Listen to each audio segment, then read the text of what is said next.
Hi, everyone, and welcome to the ARC's National Center on Criminal Justice and Disability webinar. My name is Catherine Walker, and before we begin our presentation, I'd like to cover a few rules, especially for those of you who are new to WebEx. Because there are so many of you, all participants are in a listen-only mode. At any time during the presentation, if you need help, you can post a question in the chat box on the side of your screen. We'll be happy to help you. At the end of the session, there will be a time for questions. You can either post questions in the Q&A section or the chat box. If you don't want your name shared with your question, please type private before your question so we know to keep it private. You can also email questions to nccjdinfo@thearc.org. If we don't get to your question during the presentation, we'll follow up with you afterwards. This webinar is being recorded and will be posted on our website, and we'll send you an email after today's event letting you know when it's available. We have one final request. You'll receive a session evaluation after this webinar. Please take 5 minutes to complete and send it to us. This webinar is funded by the United States Department of Justice Bureau of Justice Assistance. Thank you for your participation. And please welcome Program Manager of the ARC's Justice Initiative, Leanne Davis.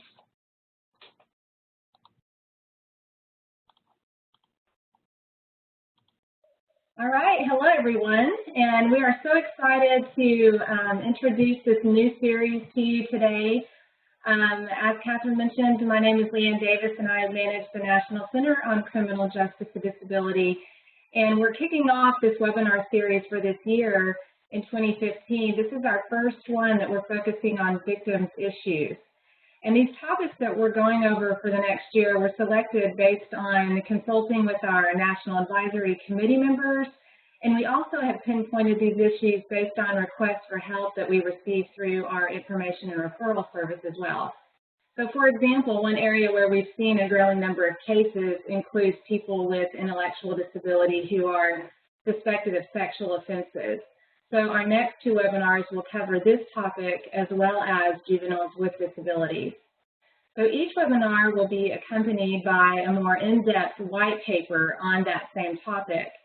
And the target audience for these webinars and white papers is primarily to reach out to those professionals that are in the criminal justice profession, but also those who are in the disability community as well. So we're hoping that this will really provide information where there's been a lack of information for these advocates and people within criminal justice professions. So for today, we are going to focus on the topic of violence in the lives of people with intellectual and developmental disabilities and the different forms that that can take. As many of you probably on this call, on the webinar already know, there was a survey by the National Crime Victims Survey that revealed that people with disabilities face a much greater risk of being victimized compared to those without disabilities. And in fact, the rate is nearly 3 times that compared to people without disabilities. So to address this critical challenge, we've asked a few of our National Advisory Committee members and other experts in the field to lend their voice and their expertise for this webinar today and for the white paper that you will be able to view right after the webinar. So some of these emerging issues that we've identified that you'll get to hear about on the webinar include bullying of students with disabilities, assisting crime victims with complex communication needs, using trauma-informed care principles when working with crime victims that have disabilities, supporting victims who have autism spectrum disorder and fetal alcohol spectrum disorder. And then we're going to wrap it up by hearing from Keisha Weller, who is a person with disabilities who is proactively educating others about this issue through a video that she helped produce titled Abuse of People with Disabilities, a Silent Epidemic. So we have a really good program, but before we get started, I want to take a minute to acknowledge and thank our National Advisory Committee members and the other experts who have given so generously of their time and expertise to speak on this very important topic that we're hoping to get this information into the hands of people that maybe have not heard about this before and really need tools to begin to do more outreach to this community. And I've had the privilege of working with many of the speakers today, and just personally want to say thank you for the commitment that you have shown to this topic and bringing this issue to light over the years. And you'll get to know a little bit more about each speaker as I introduce each one of them before their presentation. So I wanted to remind you too to please feel free to go ahead and put your questions in the chat box. There may be questions that come up as you're hearing different speakers talk today, and we just want you to go ahead and put those in the chat box so you don't forget them. We can address those at the end of the webinar. So in order to get started, I want to begin by introducing Jody Manning, who is with the Pacer Center. And Jody has been with the Pacer Center for about 10 years.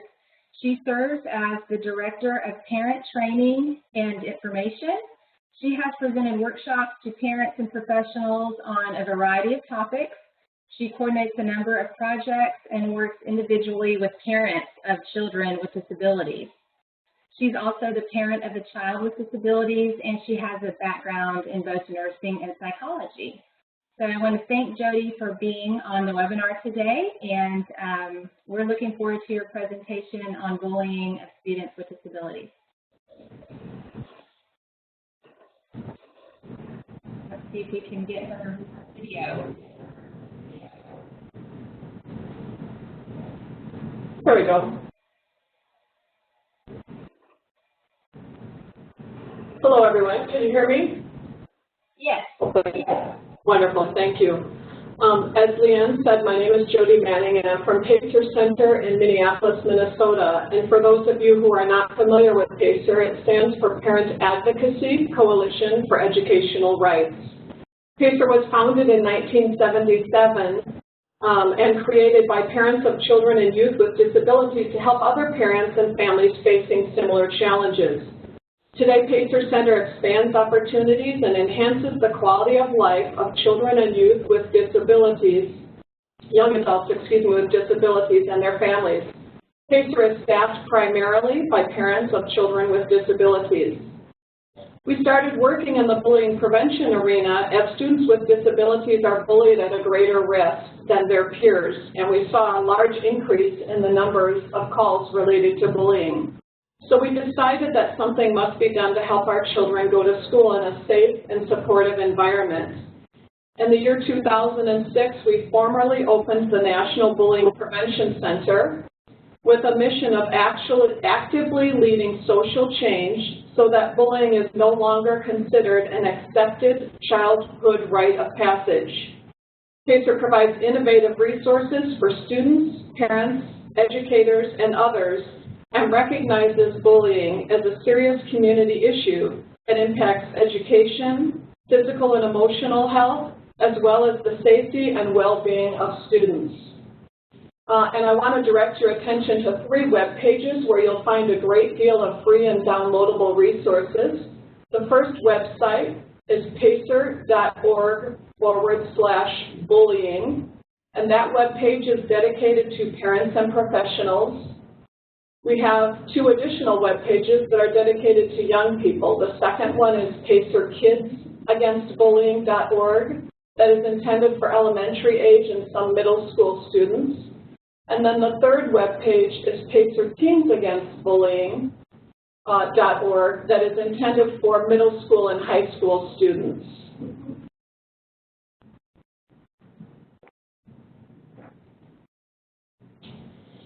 Research has consistently found that children with disabilities are 2 to 3 times more likely to be bullied than their peers without disabilities. One study even showed that 60% of students with disabilities reported being bullied on a regular basis, compared with only 25% of all students. Peer-to-peer bullying was once considered a simple, harmless rite of childhood experienced by many who are labeled as different. Students who told adults about the behavior were given ineffective advice such as, just ignore it, bullying will make you tougher or stronger, stay away from the person bullying you, or even, what did you do to deserve it? These reactions set the stage for blame the victim mentalities instead of looking at the bullying as a serious societal issue impacting the access to educational, mental and physical health and safety for self and others.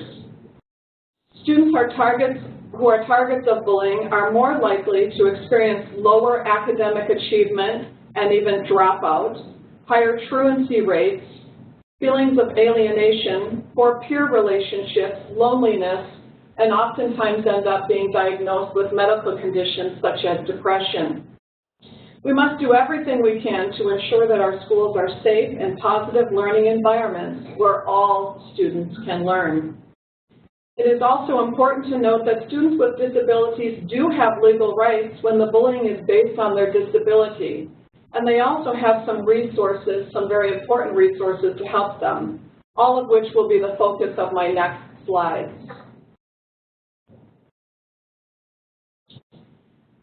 As I mentioned, parents and children have rights when the child with the disability is the target of bullying or disability harassment. When the bullying is based on the child's disability, federal laws can apply, such as Section 504 of the Rehabilitation Act, Individuals with Disabilities Education Act, often referred to as IDEA, and the Americans with Disabilities Act Amendments Act of 2008, often referred to as ADAAA. For students with IEPs, IDEA was enacted to ensure that states and school districts provide students with disabilities the appropriate special education and related services that enable them access to a free, appropriate public education, which in the special education world is referred to as FAPE, F-A-P-E. Harassment of a student based on their disability may decrease the student's ability to benefit from his or her education and would amount then to a denial of FAPE.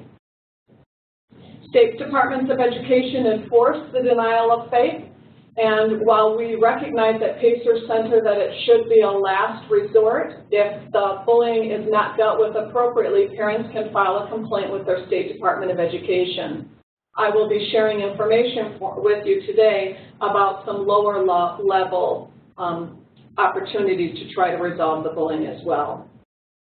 In addition, for students with IEPs or 504 plans, Section 504 and the ADAAA are federal laws that can apply if the harassment denies the student with a disability an equal opportunity to their education. Those of you that are familiar with ADAAA know that one of the pillars to the law is equal access. And so if the harassment denies a student equal access to their education, a parent could file a complaint with their local Office of Civil Rights because the Office of Civil Rights oversees Section 504 and ADAAA. Again, that's a last resort that should be saved until all other resources are utilized. I also want to mention some very important letters called the Dear Colleague letters. Parents and professionals should be aware of these important Dear Colleague letters. They were sent and intended for school administrators, and they've been issued in recent years related to students with disabilities and bullying or disability harassment. The first letter was written on July 25th in the year 2000. It was issued by the Office of Civil Rights and the Office of Special Education and Rehabilitative Services. That initial letter was sent to, quote, develop greater awareness of the issue of bullying and to remind interested persons of the legal and educational responsibilities that institutions have to prevent and appropriately respond to disability harassment, end quote. A second letter was sent in 2010. This letter was sent solely by the Office of Civil Rights. It marked the 10-year anniversary of the Americans with Disabilities Act, and it was issued to remind school districts of their responsibility under civil rights laws that prohibit discrimination and harassment based on the basis of race, color, national origin, sex, disability, and religion. The last letter was issued 2 years ago now on August 20th, 2013. OSERS issued this guidance to educators and stakeholders on the matter of bullying of students with disabilities. This guidance letter reiterated a school district's responsibility to ensure that students with disabilities who are subject to bullying continue to receive a free, appropriate public education as required under IDEA. These three important letters can be found on our webpage at pacer.org/bullying. One should then click on Resources and go to Bullying Info and Facts to look at those letters. They're a great resource when trying to resolve disability harassment and or bullying because they lay out the expectations at a federal level. As mentioned, students with disabilities who are eligible for special education under IDEA will have then an individualized education plan or an IEP. This IEP can also be used as a helpful tool in a bullying prevention plan. While it's not often utilized, we want to make sure that we encourage people to use it as a great tool to deal with bullying prevention. Again, every child receiving special education is entitled to a free, appropriate public education, and bullying can sometimes be an obstacle to receive that education. So an IEP team, including the parent, can identify some evidence-based strategies that might be written into an IEP to stop bullying. It may be helpful to include the child when appropriate in the decision-making process.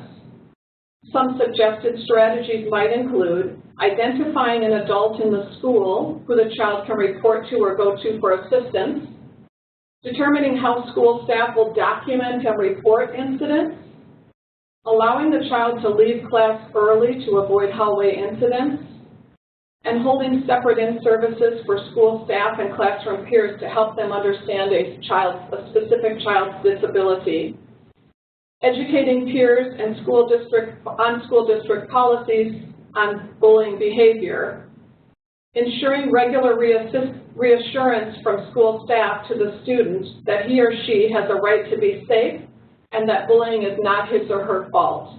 And then lastly, shadowing a student who has been bullied. School staff can shadow a student in the hallways, classrooms, or playgrounds for their protection. Again, let me reiterate, if there were an assigned go-to person in a school, that person should be someone who, again, reassures that student that they have a right to be safe and that they will help them come up with a plan to ensure their safety.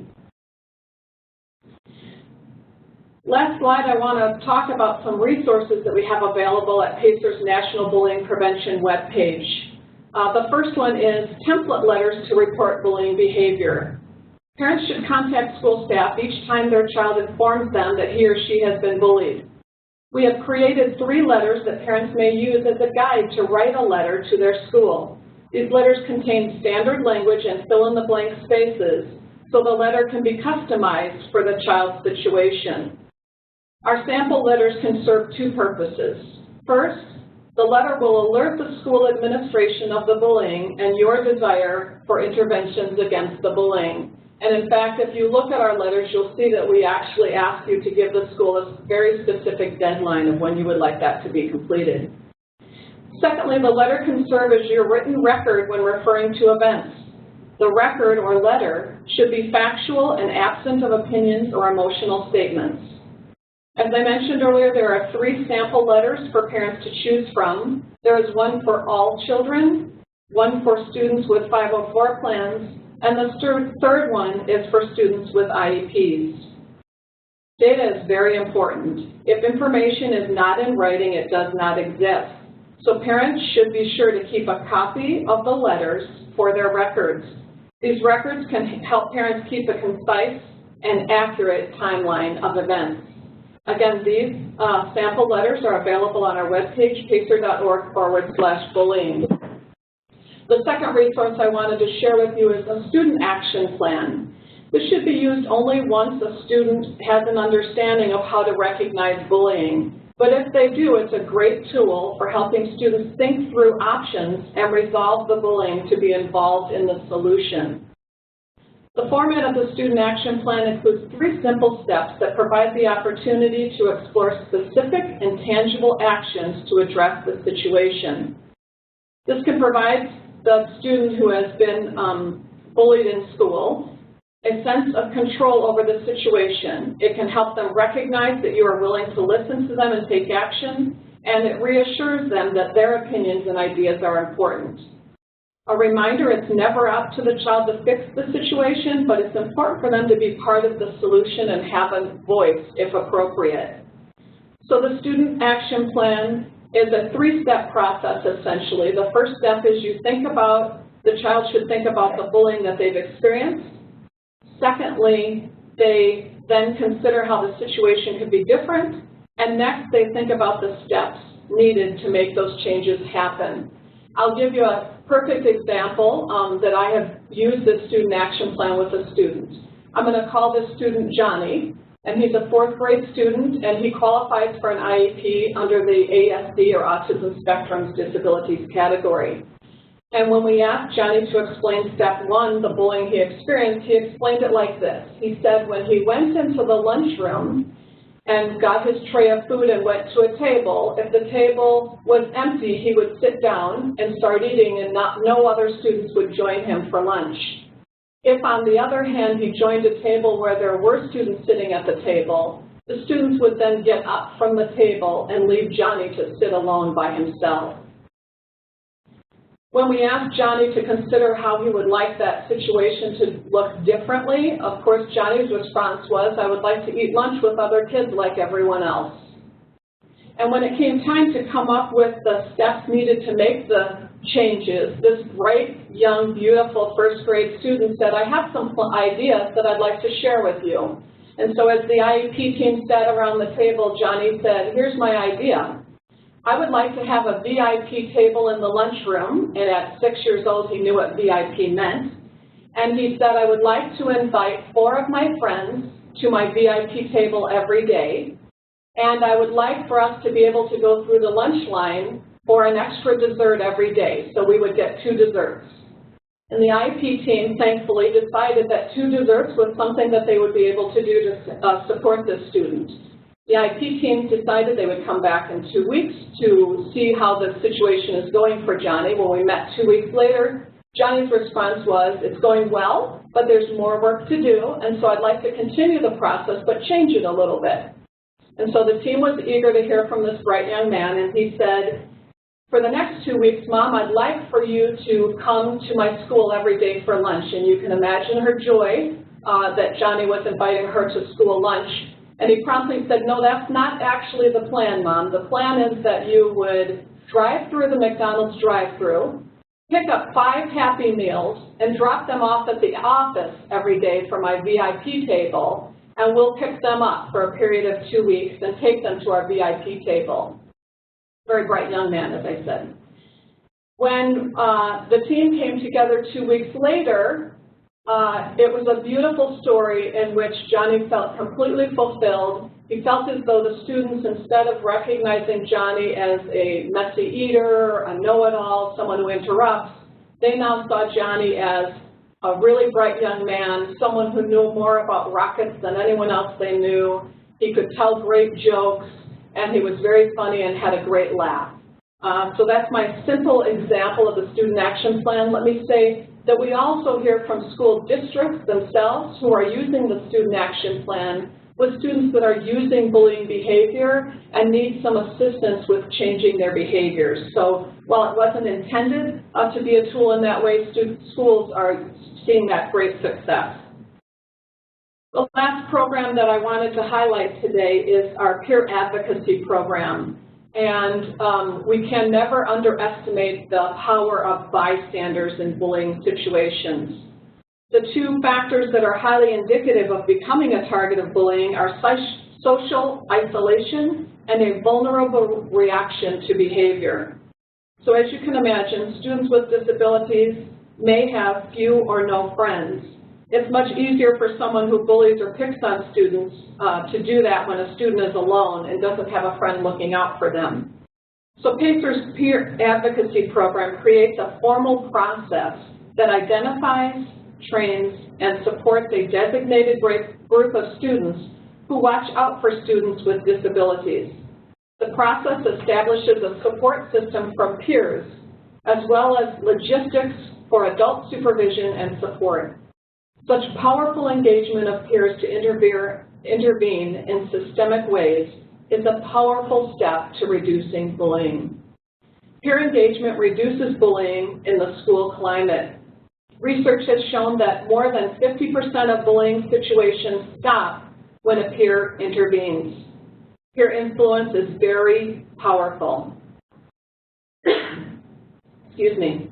A free and downloadable toolkit to start a peer advocacy program is available at pacer.org/bullying. One would then click on resources, then students with disabilities, and lastly, peer advocacy.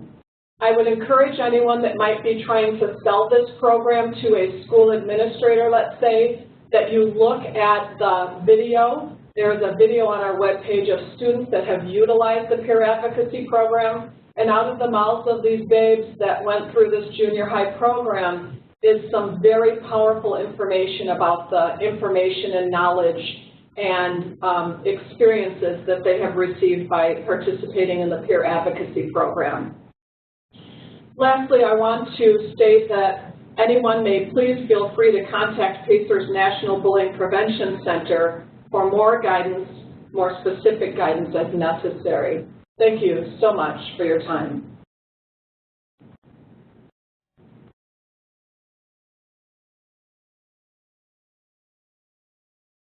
It's actually just the number of, make sure I'm not on mute, the number of resources that you were able to share with us in a short amount of time, and I want to remind everyone that you will be able to see all of that information in the white paper as well. So we would like for you to make sure you get, if you want more information on this topic, to look at the white paper.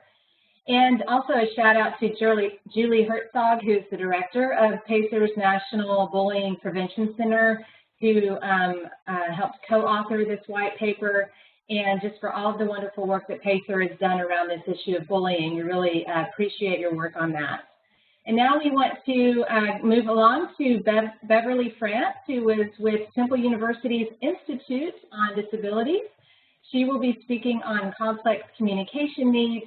She coordinates the Criminal Justice Initiative there at the university, and her area of concentration for the past 10 or so years has been the development and implementation of sexual violence, risk reduction, awareness training programs for people with disabilities and their support systems. She's published several articles and has developed safety sexual abuse curricula for adults with physical and cognitive disabilities. And she serves on our National Advisory Committee for NCCJD. And without further ado, Bev, if you want to take over and begin your presentation. Thank you, Leanne. What I want to talk to you about very briefly is about the issue of individuals with complex communication needs. And our current level of knowledge, policy, and practices are really insufficient to address the issues of people with complex communication, especially when they come in contact with the criminal justice system as victims, witnesses, or offenders.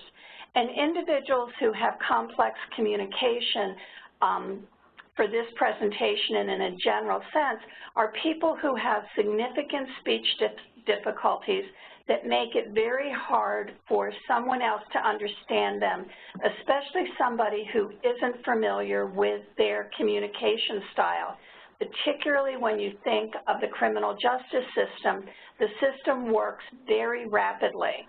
And people with complex communication, it takes them a longer time to be able to communicate what they're being asked to tell.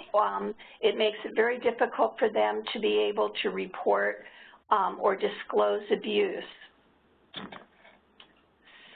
So let me see about the next slide. Okay, Catherine. Okay, thank you. I want to talk about the importance of being able to communicate, because that is the key in disclosing, reporting any type of criminal activity or basically any human need that you want. And it's particularly important when you're testifying in court. If the judge can't hear you, and it's not just being able to have a microphone to help your voice seem louder, but it's being able to understand all the nuances and utterances in your language. And it's also key in receiving services and supports. So if somebody isn't being heard, then it's very difficult for them to get the services that they need. Okay. So I want you to think for a moment, people with significant speech disabilities do not communicate in a manner that is readily understood. So probably you all know somebody that may have some difficulty communicating, but I'm talking about people who have really significant speech disabilities and how difficult it is to understand them. They may use some type of assistive technology, but in a courtroom setting, that poses a lot of issues. Somebody who might use a Dynabox or a picture book, the defense will often argue, well, who put those pictures or those icons in there? Were they in there prior to the incident? And usually, if it's of a sexual nature, a lot of times we find that sexual pictures of the body or different types of interaction with other people are not in those picture books, or not in those icons. And so the defense argues strongly that somebody put them in and may be leading the witness. And it's really critical that criminal justice and victim service professionals understand that people with complex communication can and do communicate effectively. They have a voice, it needs to be heard. It might take a little time in figuring out how to do that, but they definitely have a voice and need to be heard. So what I want to do is I want to give you an example of why this is so important. There was a young woman who disclosed to a teacher that she had been raped. The teacher handled it appropriately, the police were called, but the responding officers really didn't understand her, and they looked to the teacher for assistance. And the teacher said, you have to talk to her. She was the one who was the victim. And so they did take a statement, and what they wrote in their statement was that the assailant was named Jerry, and that was it. And they went back and they told the district attorney, and they talked about whether this was a case that they thought they could win. And it was pretty iffy, but there was some pressure put on because of the young girl's age and the circumstances that they really did need to try to take this go the distance. And what the district attorney said was, if the DNA test comes back and confirms the identification, then we'll take the case forward, it will proceed. Well, wouldn't you know, the DNA test came back and it revealed that the person that the victim identified was not the assailant. And so therefore it was like, well, it's not the assailant, so she got it wrong. And when we think of victim blaming looks different in all types of situations. So the questions that we had to ask was, did the victim incorrectly identify her assailant? And the answer was no. She knew exactly who had raped her. Did the police misunderstand the victim and incorrectly record a similar sounding name in their report? And that's what they did. So instead of it being Jerry, they wrote Jerry with a J. It was Jury with a G. Very easy to misunderstand. They did that, And that's what was written in the report. These were related family members. So the DNA said, no, it's not this guy, but it's another family member. However, the district attorney said, we're not going to take the case forward. She said it was person A, DNA came back, said it was person B. I don't care if they live in the same household, excuse me, I don't care if they are family members. We have a wrong identification, therefore the case is going to be thrown out. So she was left to live in the same home with her assailant. And that makes her so much more, had the ability to be victimized so much more, so many more times. And what we found out was the detectives and even the ADA who was going to prosecute the case, they never really listened to her either because, and we understand how bias works, but the original officers who took the report wrote down a name, and neither did the detectives nor the ADA did they ever stop to ask the victim themselves. They just kept repeating the name that was said, and she heard it the way they wanted her to hear it.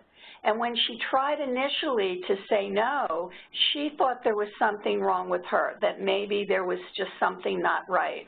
And because they were authority figures and they just kept repeating this, she went along with it. And so we have a victim of sexual assault who was left in that same situation because of her complex communication needs. And so when we think about the number of people who come to victim service centers, who contact police, how many of them have complex communication? And I would suggest that there aren't that many. And the reason there aren't that many is who's going to help them manage the system? And we don't have a lot of people who are familiar with complex communication. A lot of times we don't understand them, and we don't take the time to understand them. And so it's an area that this population is just so ripe to be victimized and never have their cases go through the criminal justice system. So it's something to really think about. The Institute on Disabilities is working on a protocol to help victims with complex communication or witnesses and offenders, because we want everyone to receive equal justice, to help them make sure they are heard in court. So with that, I want to thank you for your participation today.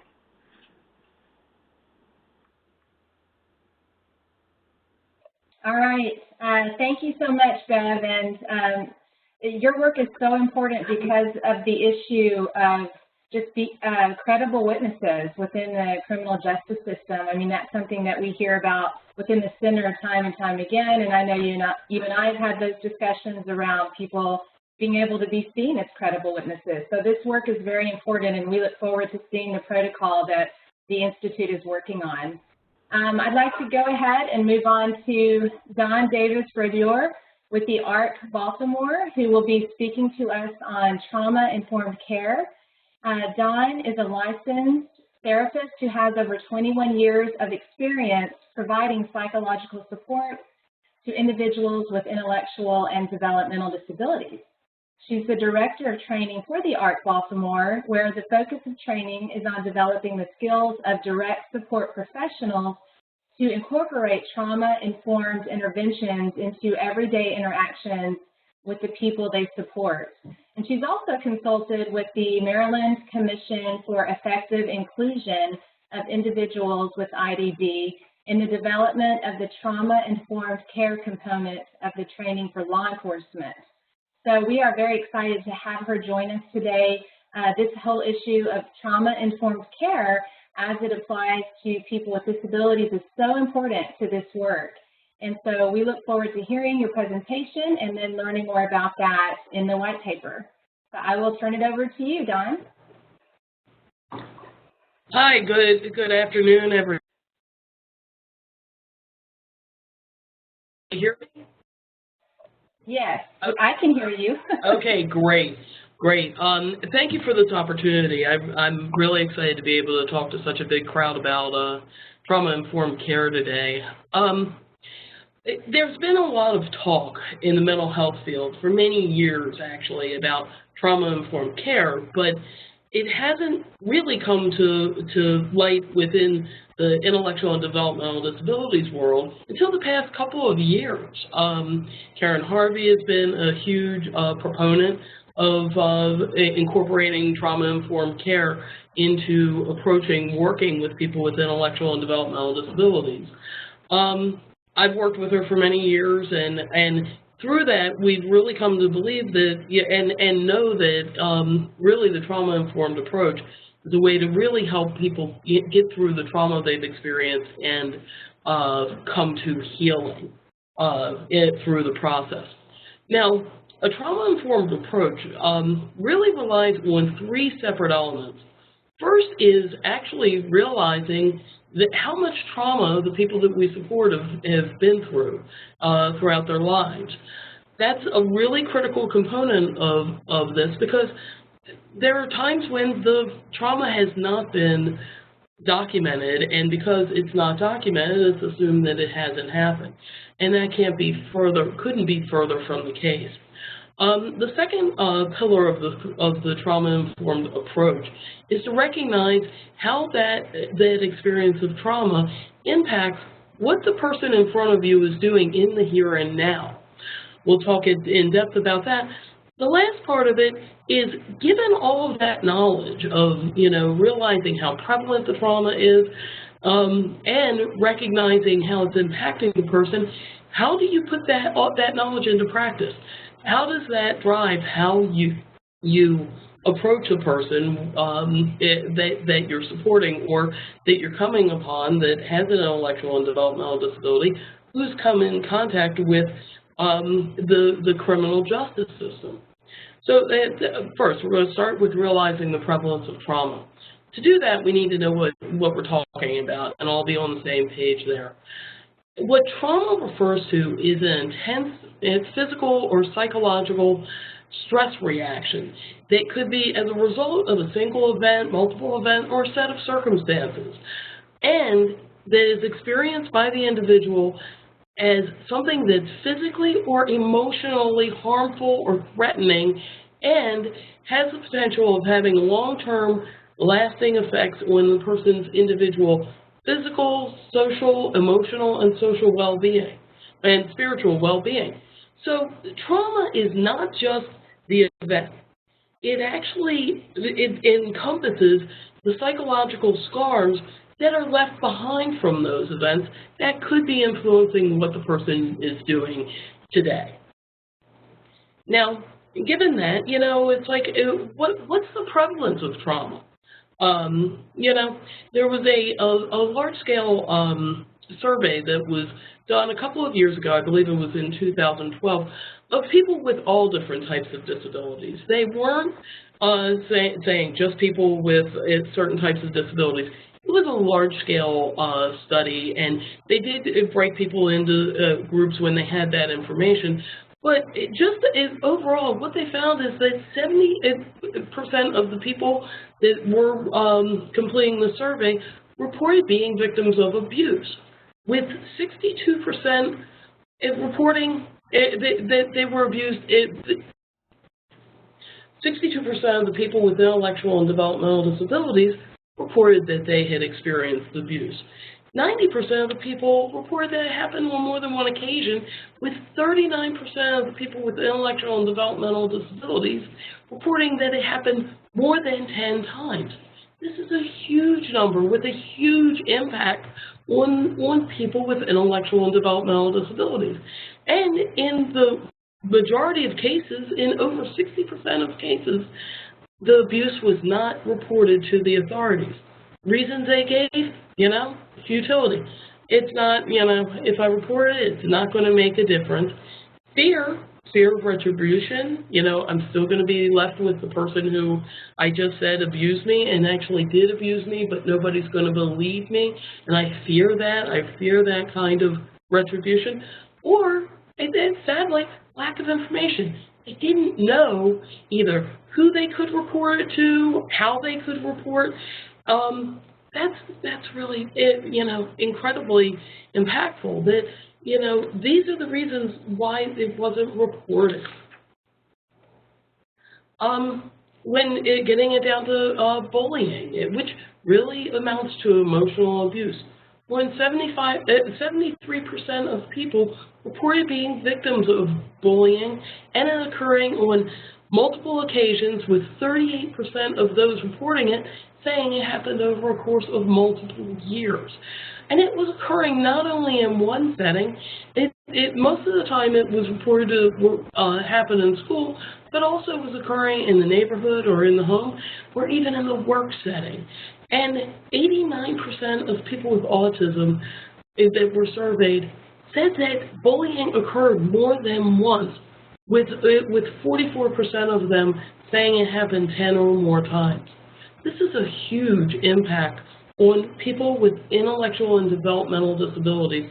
So it is very prevalent, and something when you come upon somebody with an intellectual or developmental disability, that it could have happened. It's something that should be on the radar of anyone that is working with or coming in contact with a person with an intellectual or developmental disability, that this could be something that you're encountering, that the things that are happening today could go back to these experiences of trauma. What are some of the specific things that we see in our work here at the ARC? What are some of the specific things that people with intellectual and developmental disabilities experience? You know, the big things people think about are the physical and sexual abuse.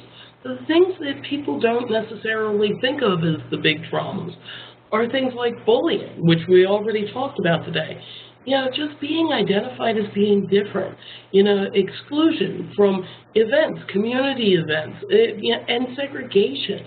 You know, when I ask students, you know, did you have people with intellectual and developmental disabilities in your school when you were growing up? A bunch of hands go up. Yes.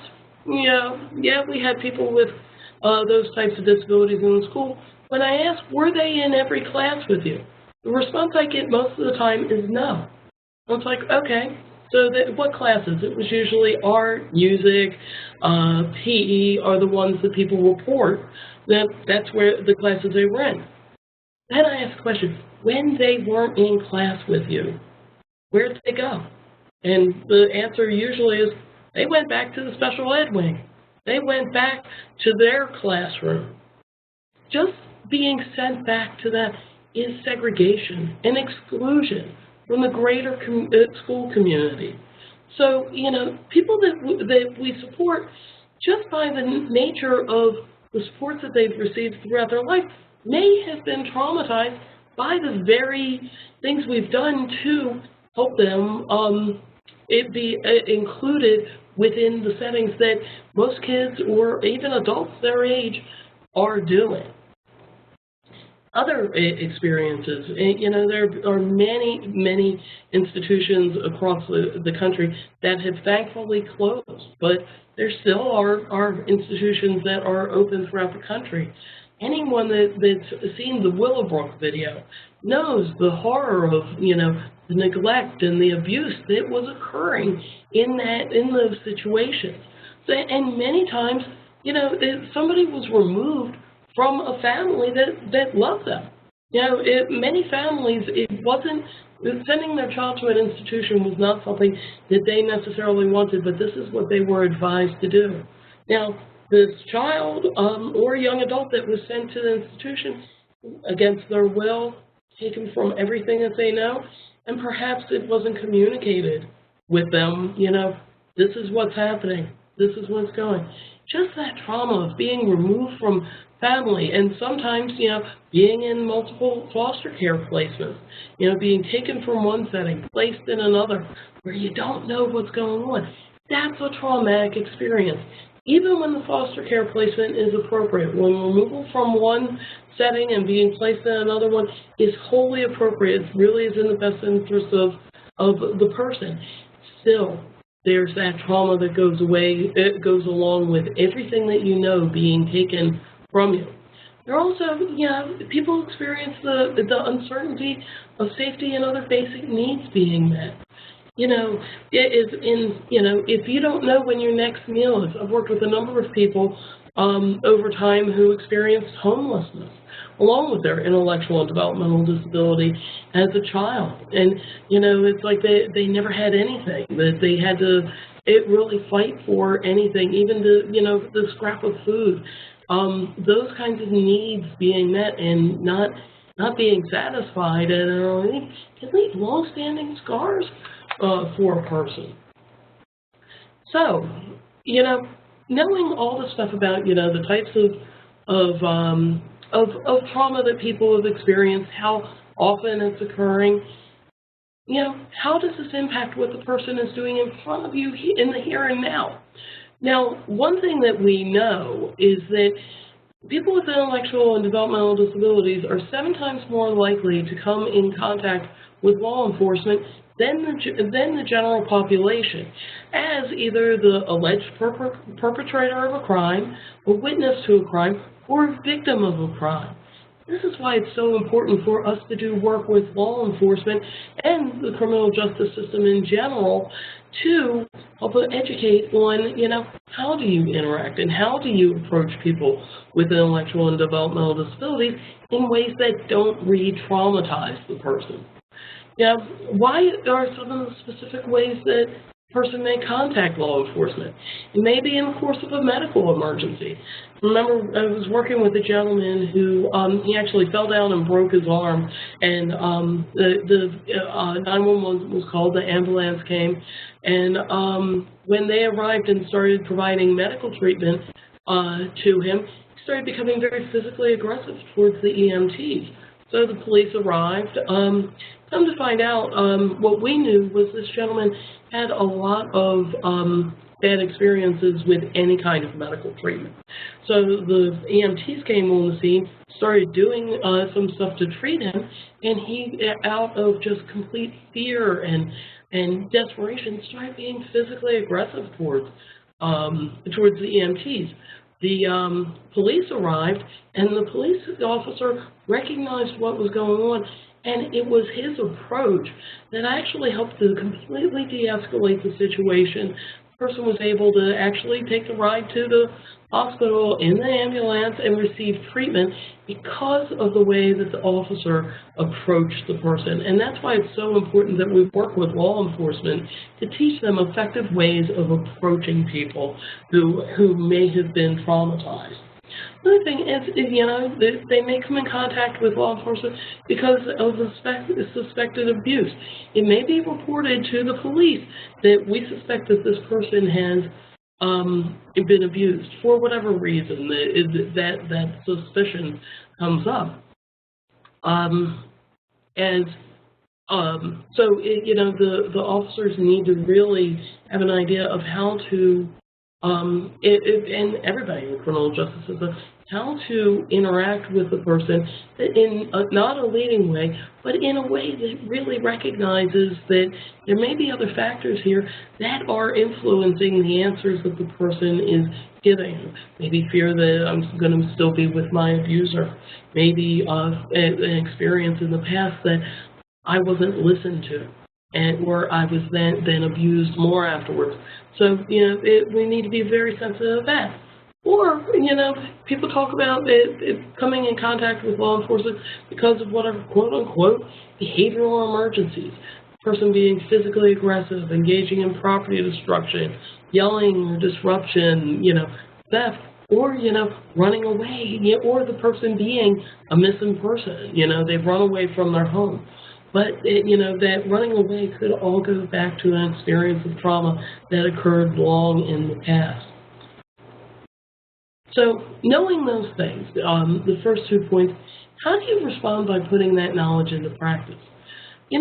First, it's like law enforcement and the criminal justice system can recognize that, you know, sometimes the behaviors you're seeing in front of you today have their roots in things that occurred years, decades ago, long ago, and if people go into the interactions with people with intellectual and developmental disabilities with the awareness that it could have everything to do with this traumatic experience that occurred before, it can influence how you interact with the person in ways that reduce the risk of re-traumatization.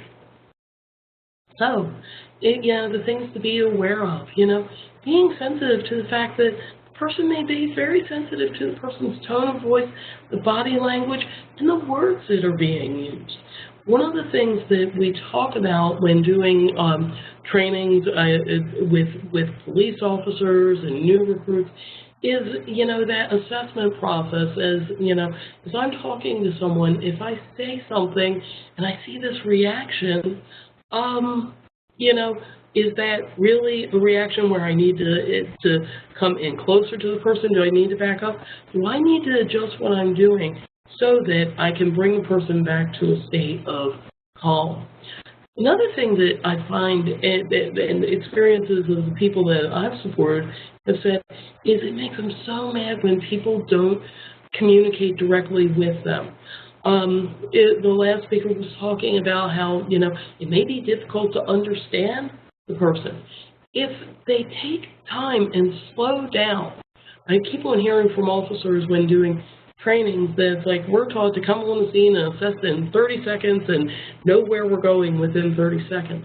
Well, someone has some complex communication difficulties, it may take you a full 30 seconds to get it to even begin the conversation with the person. So slowing down and taking the time to communicate directly with the person. Also, not assuming that the person cannot communicate. Everybody has some ability to communicate in some way or form. Taking that time to get to know that is invaluable in the overall outcome of interactions. And also, talking with officers about being aware of your nonverbal behavior, of what your nonverbal behavior is communicating, and adjusting the approach based on what you see happening. Another thing, talking with officers about the fact that people can be very sensitive to touch. That if it's necessary to touch the person, if they need to put handcuffs on the person, to tell the person exactly what you need to do and what you need them to do. And taking that time to do that can be invaluable. For some people, just simply being touched is enough to elicit a reaction that is, maybe physical aggression, which can lead to all sorts of other police reactions that, involve much more restrictive and techniques. So, just taking that moment and communicating with the person can really help to avoid any further escalation of the situation. The other thing is letting officers know it's okay to reassure the person. Always reassuring that I'm here to help and saying that you want to hear what they have to say.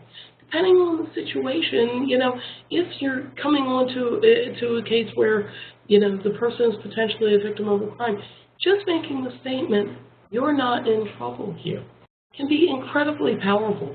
Letting people know that these small things that really seem like really small things can be huge things in the ultimate outcome of any interaction with a person with intellectual and developmental disabilities. Now, taking away from this, one thing that I want you to take from here is that the people that we support with intellectual and developmental disabilities, when they engage in the behaviors that we see in the here and now, whether it could be physical aggression, it could be eloping, it could be property destruction, or it may not be any of those things.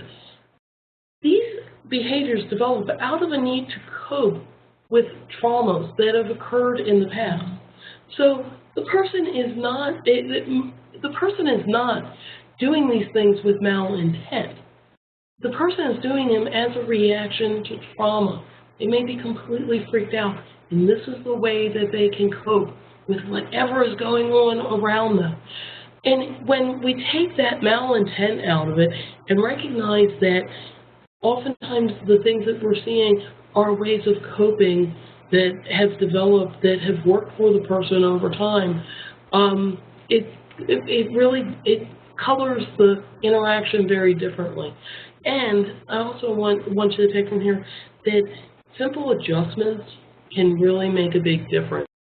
And the more that we can teach every officer these techniques, or everybody in the criminal justice system these things, the better the outcomes will be for people.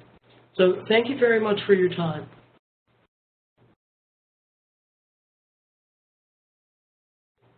Right. Thank you so much, Don. That was a wonderful presentation and such an important topic, and I'm glad you mentioned one example you gave is people with disabilities who are already sensitive to touch, such as a person with autism, but then you add that the person has trauma issues, and you can see where someone could react very quickly to a situation, and an officer might think that they are responding in a negative way towards them personally, when they are just responding out of a fight or flight situation.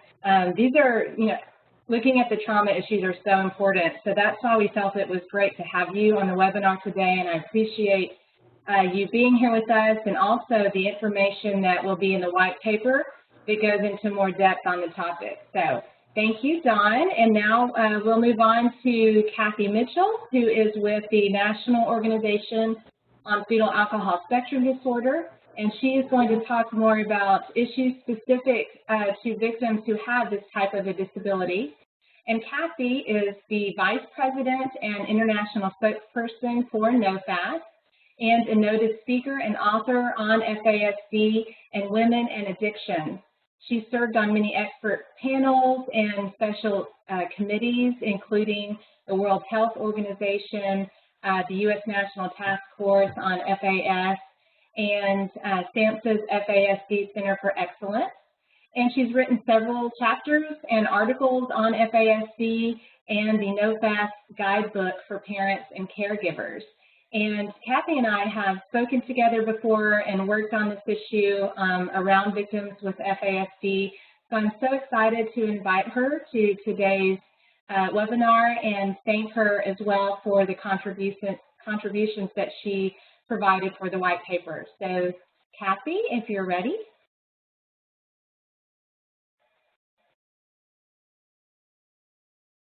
Let's see. Can we hear you? Can you hear me? Yes, great. Of course, as as things go, it's actually thunderstorming outside my house right now. So if you hear any of that, I apologize.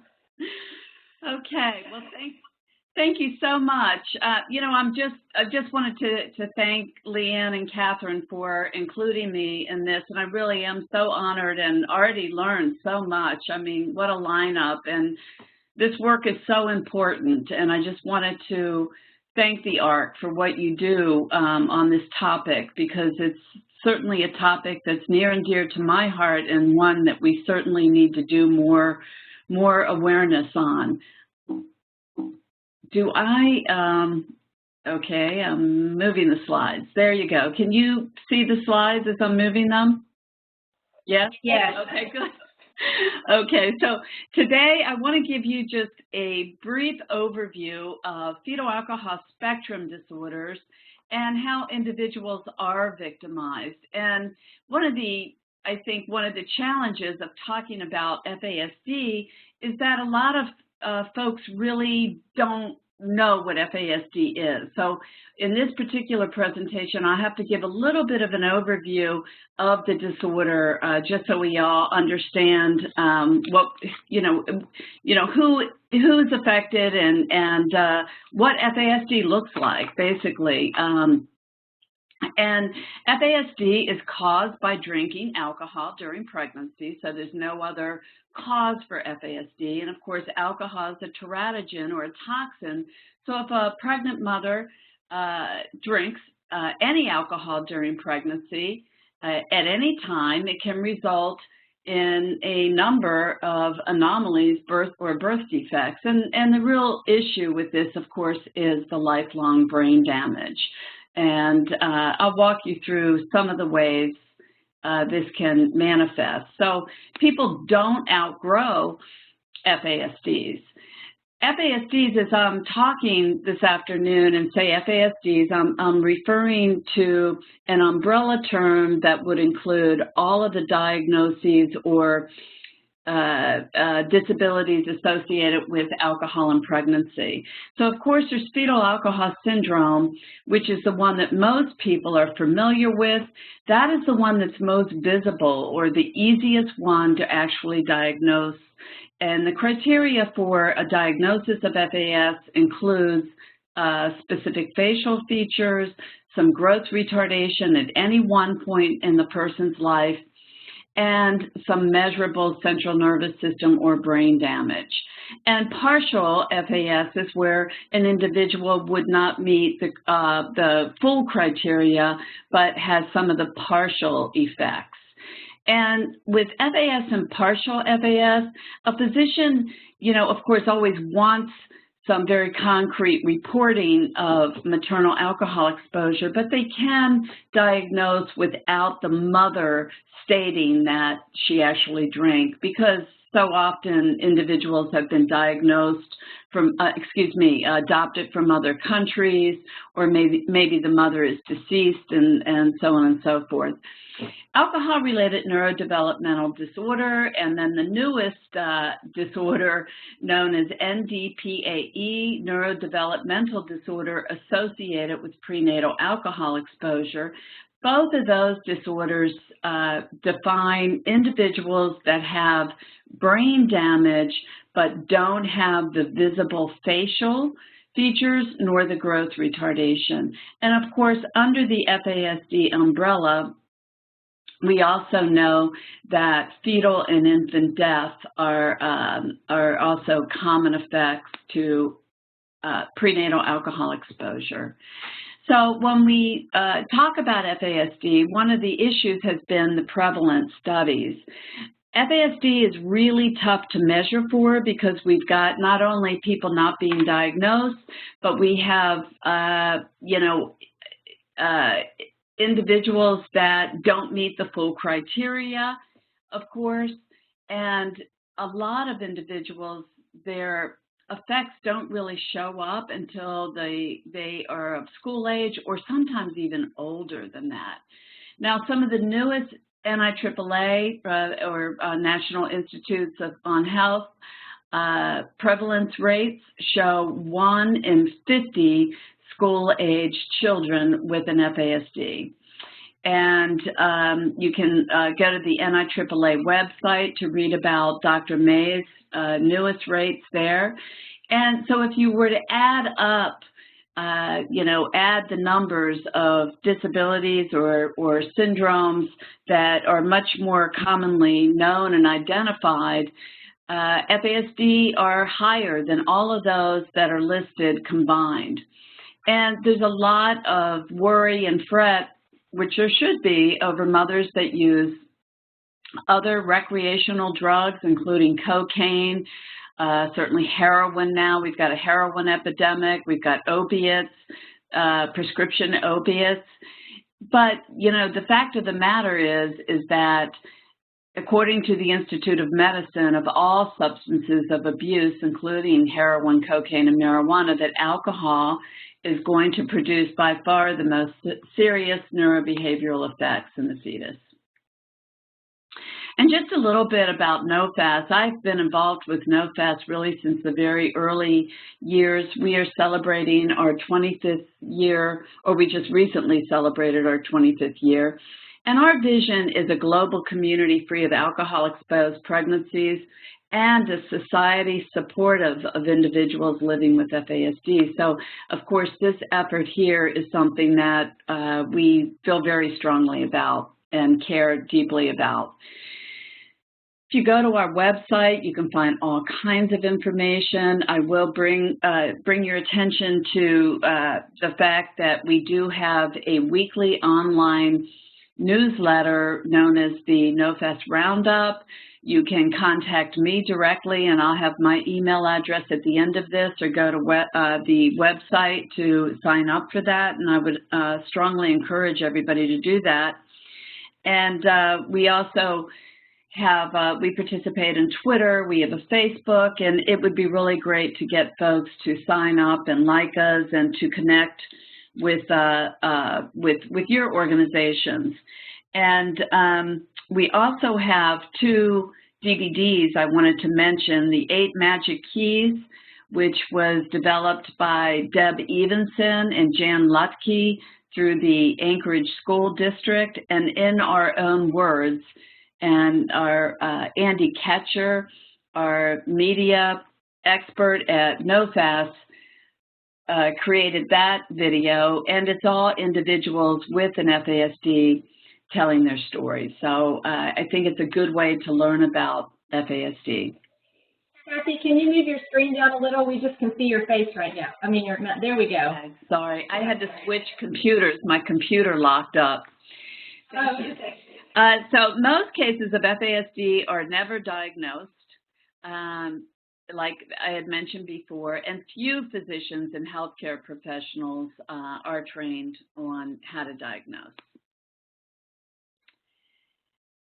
You know, I always include a little bit of a story whenever I present, and it's a little challenging in this short amount of time, but just to put a face to the issue, you know, in 1977, I had already had 3 children. I started having children way too young.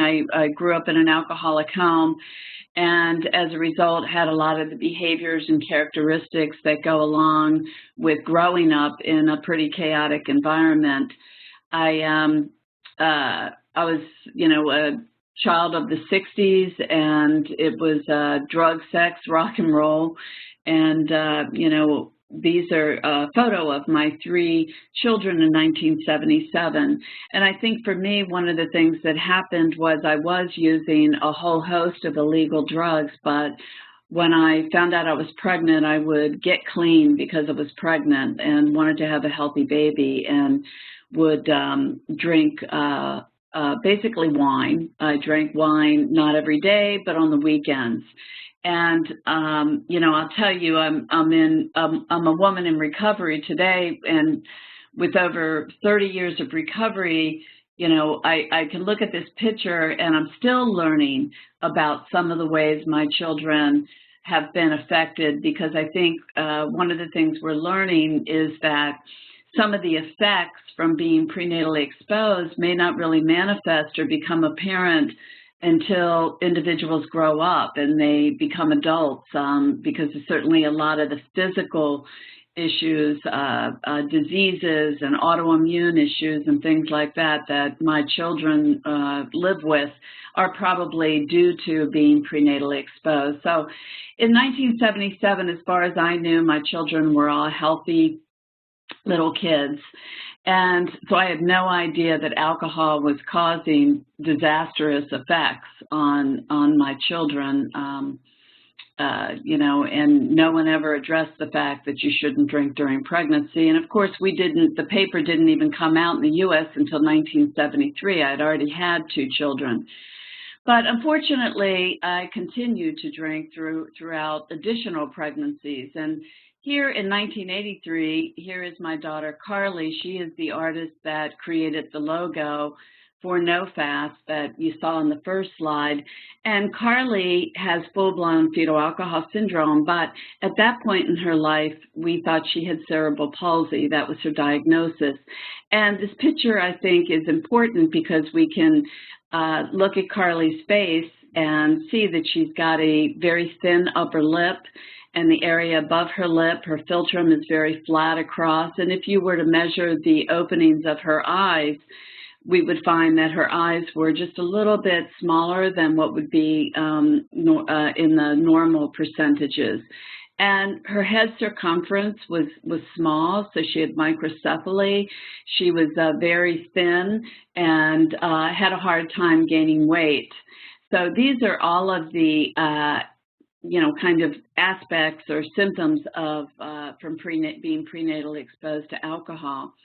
And in 1983, what had just happened was I had just buried my 5th child, who I found lifeless in her crib when she was 3 months of age. She died of sudden infant death syndrome.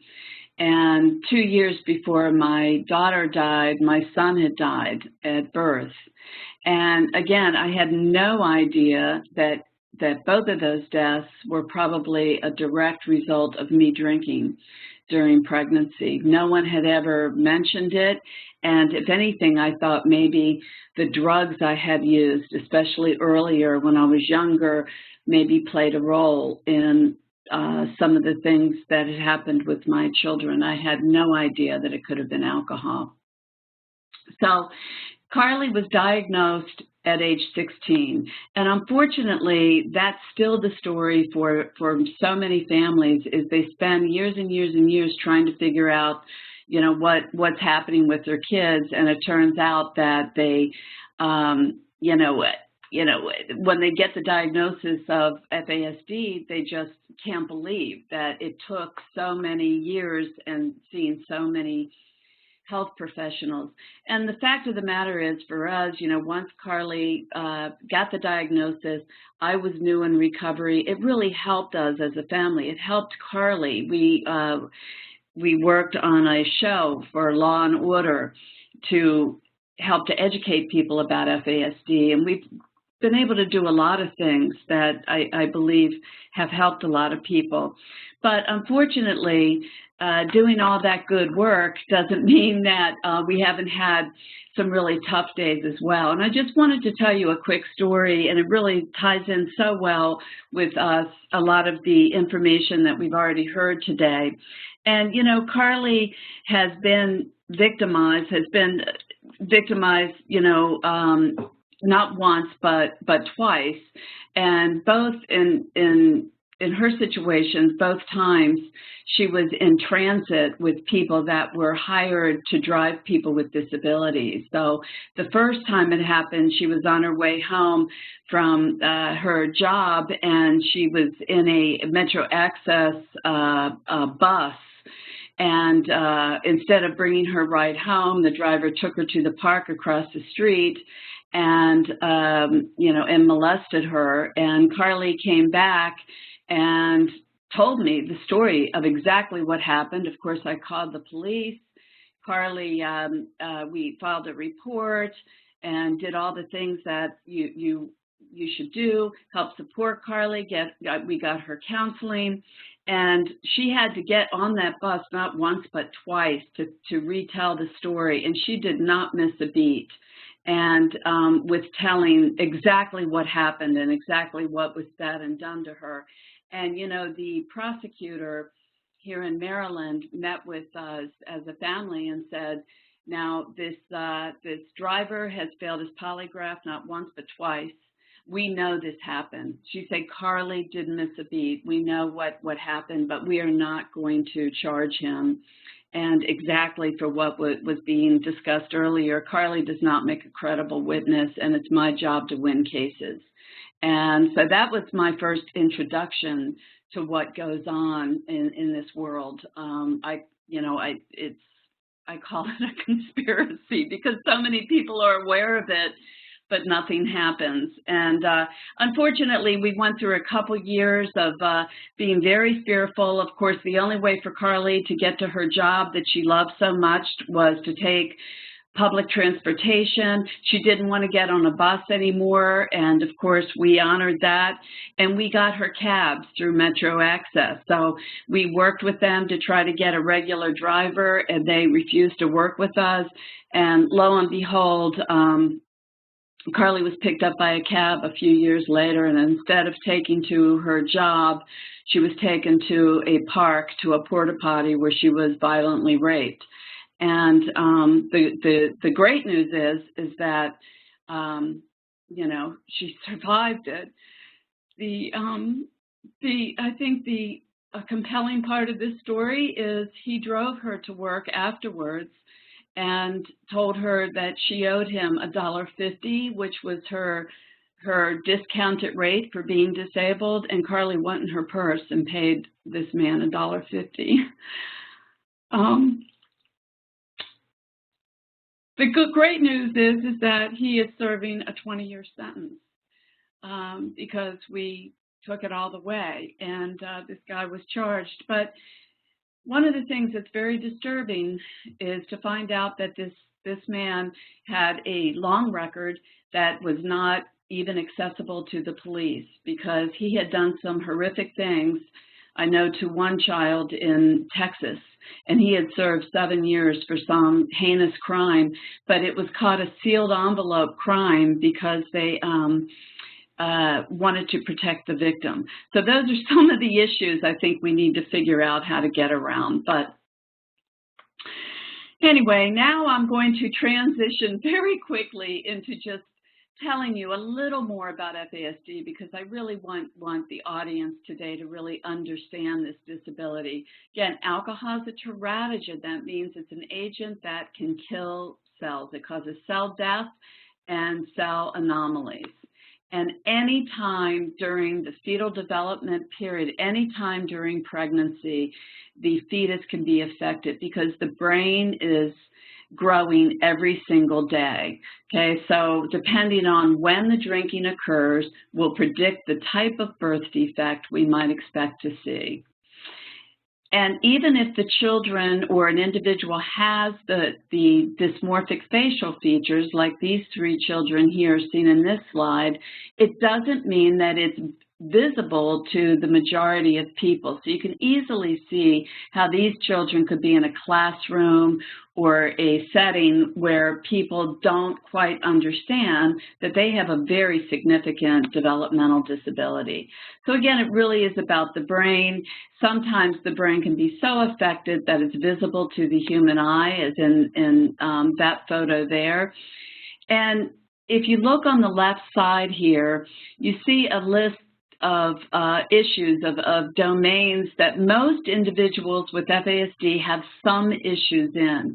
So with FASD, they can really appear from mild to severe. And of course, the environment can play a huge role in the severity of some of those issues. Now, it's important to also note that the majority, my daughter has intellectual disability. The majority of people with FASD do not test out to have intellectual disability. So they don't get the support services that they may need in school or that they may need for the rest of their lives. So that's where it really becomes invisible. And this is just a list of some of the behaviors that puts people at risk for victimization. So again, they function at a lower developmental age, but they appear to be higher functioning. They have problems with stranger safety, difficulty with abstract thinking and predicting future behaviors and social cues. They have difficulty comparing and contrasting and understanding cause and effect relationships. And again, I think I spoke to this, but I think we really need to revisit this, to revise the system. You know, in the UK, if a person with a disability needs a cab, they send a female driver or have 2 people in the cab. That is a very easy way to fix some of the issues that we have in public transportation. So I'm going to go ahead and skip through this slide because the slides will be available, I believe, online on the ARCS website. So again, with FASD, it's not that people won't do what's being asked, it's that they can't and that they need support, and many times for the rest of their lives. The American Bar Association has put out a resolution urging the passage of laws and policies to support individuals with FASD that end up in the criminal justice system, either as victims or as perpetrators.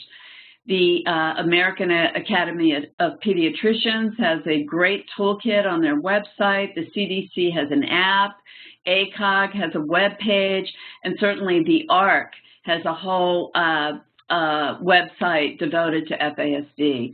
And here is my contact information. So if you want to sign up for the roundup or you have any specific questions, please feel free to contact me anytime. And again, I thank you so much, and I'm sorry for some of the technical issues I had. I had to switch computers really quickly. So with that, I'm going to close.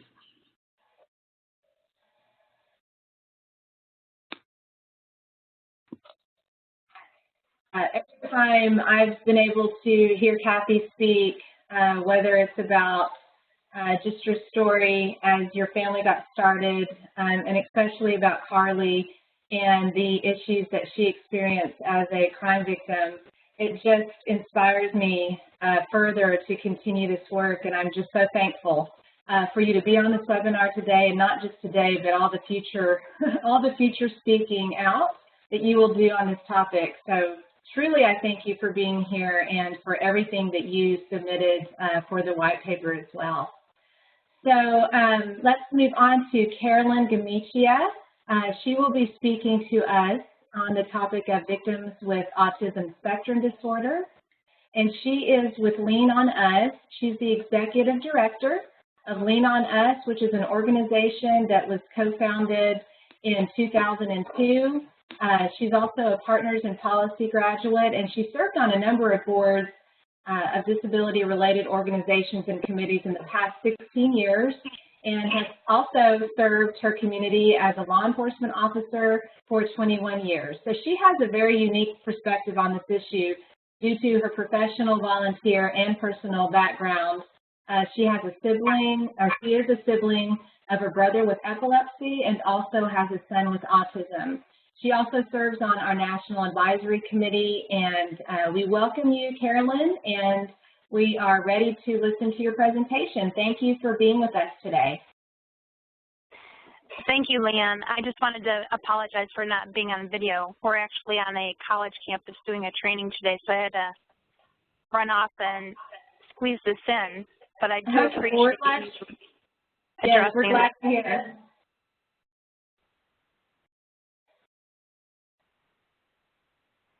Okay, can you hear us? Go ahead. Can you hear me now? Yes, go ahead.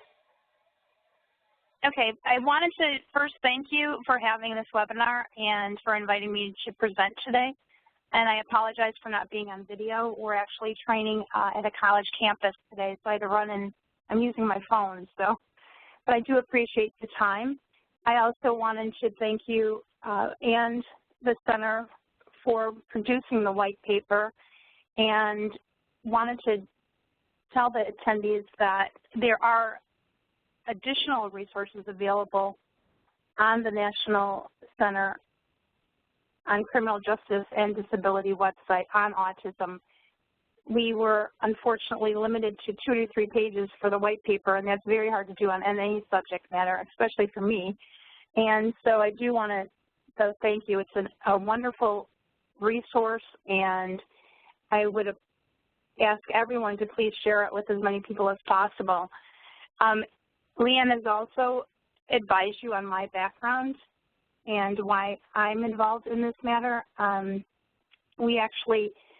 brother had epilepsy as I grew up, and so I was a sibling, and this was involved in my life, so it was an everyday normal in an instance.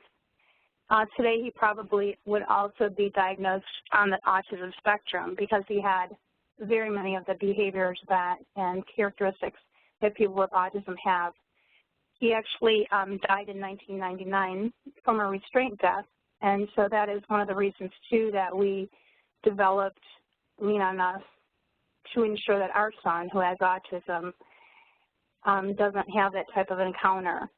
And today, one of the things, too, that I'd like to ask is that everyone have an open mind when you work with law enforcement, because obviously every day we see some type of story within the media, and it's very difficult. It's a very difficult occupation. It's very difficult to make a decision or actually recognize the characteristic of an individual within seconds of responding to that person. So that's one of the reasons, too, that we are involved with this aspect of educating professionals in the field, especially on hidden disabilities and disabilities that they may not be familiar with. So today I'm going to tell you a little bit about autism. It does affect our son, who now is a 23-year-old young man and is attending college. So he's actually a success story. However, there are many people that have many more challenges and are often victimized. So I'm going to give you a little bit of information about autism because I don't know, as far as everyone on the call today or the webinar, that you have what your expertise is. So I want to just give you a couple of statistics and advise you on what autism actually is. Autism is a neurological condition, and it affects males 5 times more than females. Currently in the U.S., it affects 1 in 68 children, and since 2004, the incident rate has increased by over 200%. Most people with autism have some type of difficulty with communication and social understanding. So this gives them and sets them up more for victimization and abuse situations. One of the things that we do in training is often we involve individuals with autism in our trainings or other disabilities if we do a full course training. And we've often used this photo that you see in front of you as a training tool. This is a cover photo from the Autism Society of America's Advocate magazine. And we often ask the attendees that are training with us, which of our sons in this photo has autism? And many times they are inaccurate, up to 75% inaccurate. And they often choose the young man on the left. And it's actually our son on the right who has autism. So that's one of the reasons that we also do these trainings, is because we want people to familiarize and know the characteristics of what people with autism may present and how to assist them and support them if they do become crime victims in the future. Some of the things, too, that have already been discussed have been things about ensuring that proper communication support is provided. And I just want you to know that 30 to 50% of individuals on the autism spectrum may have difficulty speaking and verbalizing. So it's very important when you're working with victims that have autism that you ensure they have a viable means of communication, or they have somebody with them that can assist them in communicating. Additionally, they may have a low tolerance after being a victim of crime for actually communicating with crime victim professionals. So that is one of the reasons, too, that we always suggest that either professional in the field of crime victim services is contacted, even within the initial contact with law enforcement, and to ensure that the person is able to communicate. We've also heard stories from a couple people about how those miscommunications can deter prosecution and justice for a person with a disability. So it's very important that we ensure that communication needs are assessed accordingly, and that identification of certain things that may lead a person to be victimized or abused are known prior to providing services for that person. Some of the things you see on the screen here are characteristics of a person with autism that has been a victim of a crime, or may allow them or not allow them, but actually make them more vulnerable to victimization. Oftentimes, individuals on the spectrum will not question rules or question those in authority figures. They may not be assertive. They may not be taught how to advocate for themselves. So it's often, these are things that would lead them to more victimization. Additionally, it's very important due to the nature of how autism presents, that we are able to understand why victimization and abuse actually occurs for a person with autism.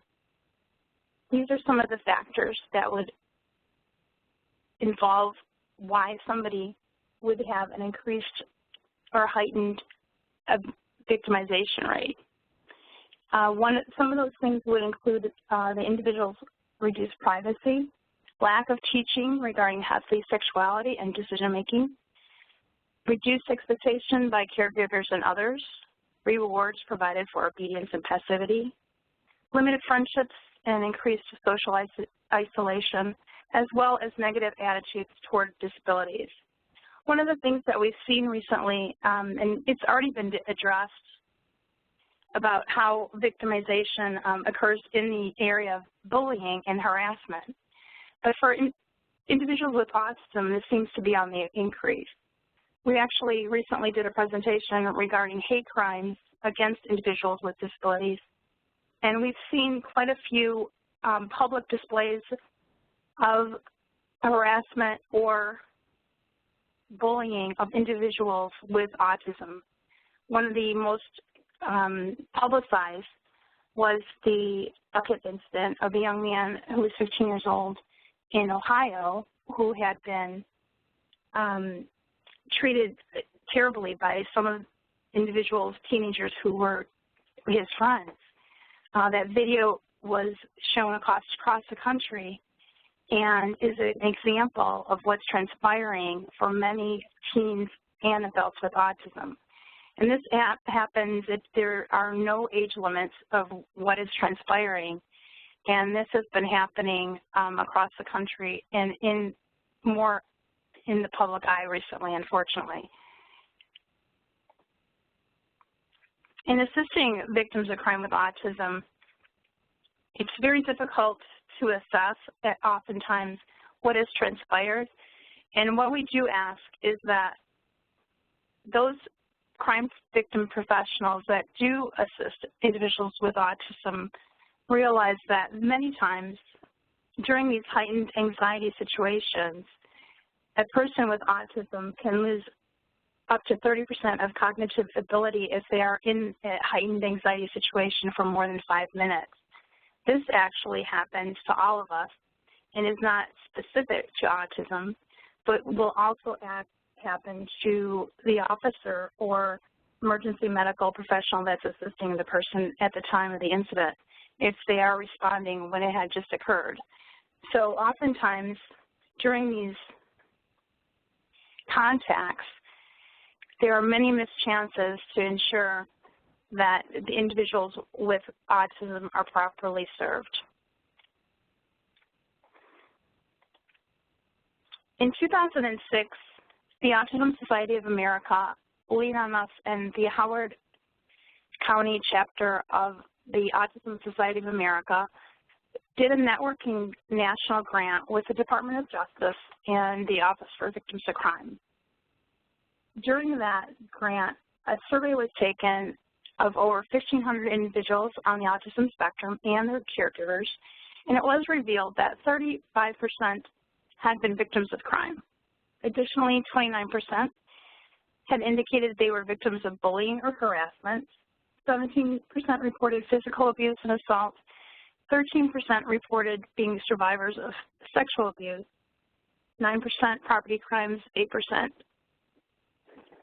reported sexual assault, and 8% reported neglect. However, we also knew at this time that these types of crimes are severely underreported.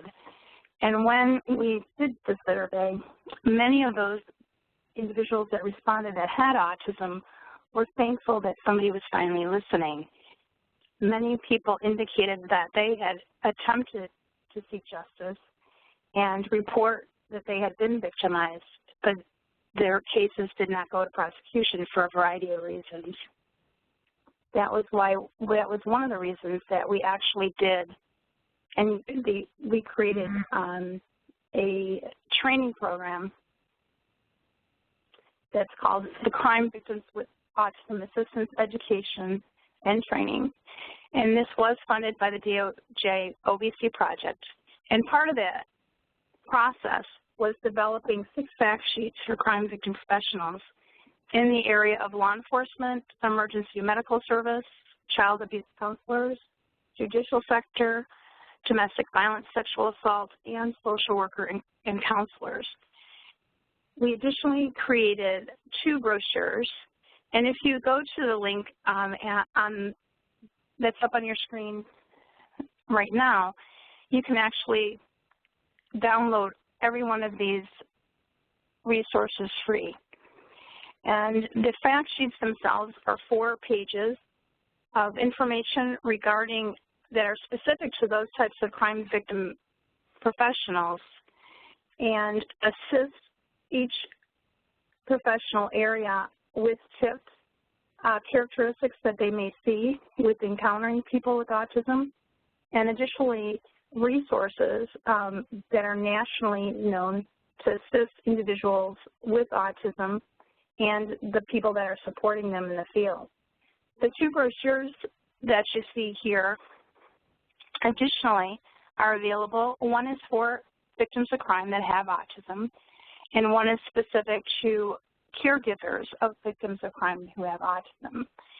Both of those also feature a variety of resources, and they also list information that is relevant to being a victim of a crime that many of us feel, or as somebody that has been a victim, that are often overlooked for victims of crime that have a disability. One of the things that we've included on those brochures is actually information regarding crime victims' rights, because we found that in working with individuals who have autism, they often are not educated on in this area, how to properly advocate for themselves. So these brochures actually cover victims' rights and discuss the right to be notified of all court proceedings related to the offense that occurred, the right to be reasonably protected from the accused offender, the right to have input at sentencing, the right to information about conviction of the person and the perpetrator involved in the incident, and the right to order restitution from the convicted offender. We also ensure that the person has known resources that they can call, that they can get immediate response when something like this has happened. Because navigating the criminal justice system, as you know, or if you've ever been a victim of a crime, is very difficult for anyone, and anyone especially with a disability. I also wanted to discuss quickly, we haven't mentioned it today, but the fact that many individuals with disabilities may have coexisting conditions that also should be considered when you are providing supports to a victim of a crime that has a disability. For individuals with autism, chronic seizure disorders are often present for 30% of the population. Additionally, individuals with autism may have fetal alcohol syndrome disorder.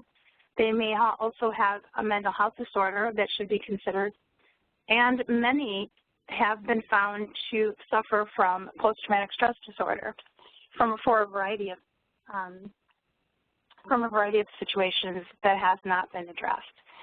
So within the white paper, that's also addressed for victims of crime with autism, because this has been one of the challenging areas that have been a barrier for many crime victims with autism, because it's very difficult to get trauma therapy services for somebody that not only has autism but communication disorders. So, and I'm going to wrap up now and probably leave more time for questions, because I do feel that if you click on the link for any of these resources, you will find a variety of tips regarding what that selected crime victim professional occupation is. And I'll just give you an example for one of them, and that would be the emergency medical professionals. We actually have several tips on what appropriate services would take place within emergency medical situations.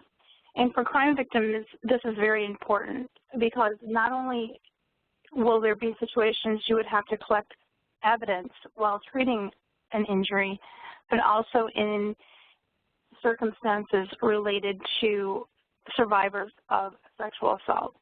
So we have a full page of tips.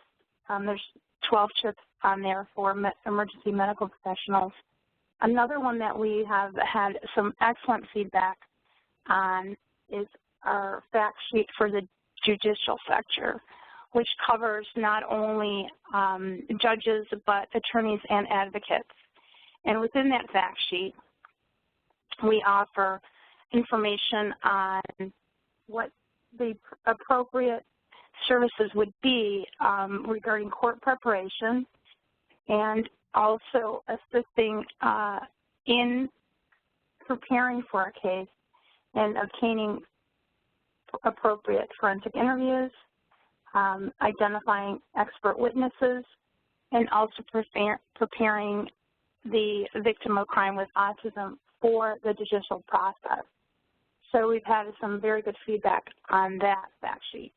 So I'm going to turn it back over to Leanne, and thank you everyone today for being on the webinar, because just each of you being here today has assisted, and I'm going to go over couple more things before I leave. These are some facts or some suggestions on creating an environment for system change, and within that, one of the things that we're really working on is showing a marked increase in the number of prosecutions, because currently those prosecutions are only taking place 3 to 5% of the time. And I think that if there were any other population that were having that low of a prosecution rate, I think it would be of concern, because when we have perpetrators left out in the field, they will perpetrate again. And so it's very important that we show that this is what's transpiring to decrease this type of victimization and abuse. So thank you, Leanne. All right, thank you so much, Carolyn. Thank you for taking time out of a busy day to be with us and share with us all of the important resources that you've been working on over the past few years in this field. And we are so thankful for all of the time and effort that you put into this and being on the National Advisory Committee as well. So thank you. And now we'd like to close with Keisha Weller, who is with the Board Resource Center. She is an active self and peer advocate. She's a member of the California State Council on Developmental Disabilities and chair of the California Employment First Committee. And she's been serving on the California Health and Human Services Developmental Service Task Force since 2013. She's also employed by UCLA as the self-advocacy liaison, and she has a deep interest in abuse prevention and awareness. And as I mentioned earlier in the webinar, she's a co-producer of the PSA, Abuse of Persons with Disabilities, the Silent Epidemic. And we just felt it's very important to highlight the work of people with disabilities who are taking steps to actively educate people with and without disabilities about this important topic. And also thank you to Keisha for serving on our National Advisory Committee with NCCJD. So I will pass it over to Keisha to do her presentation.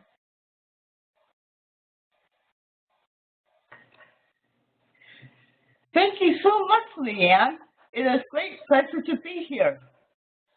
And like Leanne said, I am on the California State Council on Developmental Disabilities.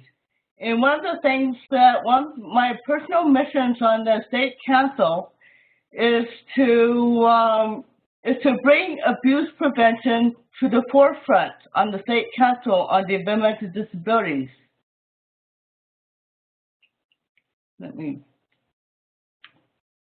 These are quotes from victims with disabilities. People should not be able to hurt us and get away with it. People need to be held responsible for the crimes that they commit against people with disabilities. I may not talk as good as you, but I know what happened and I know who did it.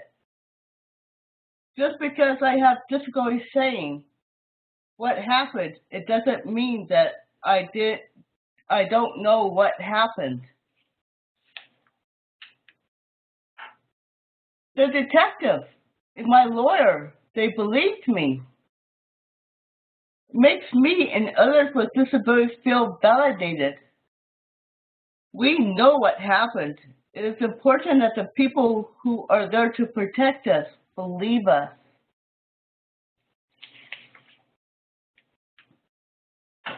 Education equals prevention. Remember, abuse can happen to anyone at any time. We are victimized at a higher rate than those without disabilities. We play an important role in educating criminal justice professionals. When people with intellectual developmental disabilities are overlooked by criminal justice professionals, services are denied and we feel unimportant. The outcomes of not being believed can mean that the abuser is still in the person's life. In some cases, the victim may have to interact with the abuser on a daily basis. It could be a caregiver, a family member, or even a neighbor. Prevent abuse. Make a safety plan. Have a trusted person to call when feeling unsafe. Know ways to stay safe. Know who to call to report abuse. Remember to keep important numbers for local police and adult protective services in your cell phone like I do. Examples of trusted people: a family member, a care provider, a social worker, or someone from a church or other religious organization are all examples of trusted people. My personal safety plan includes not going out after dark. Or when I do have to go out after dark, I take a taxi or I take a ride with a trusted person. I never take the bus. And when I do take the bus in the daylight hours, I always sit closest to the bus driver as possible for protection. Criminal justice professional.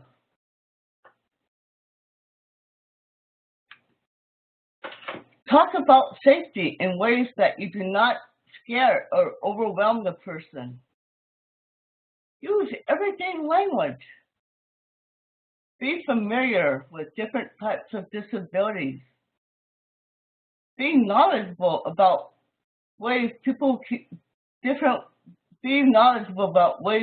communicate with you. Have an ongoing interaction with people with intellectual developmental disabilities.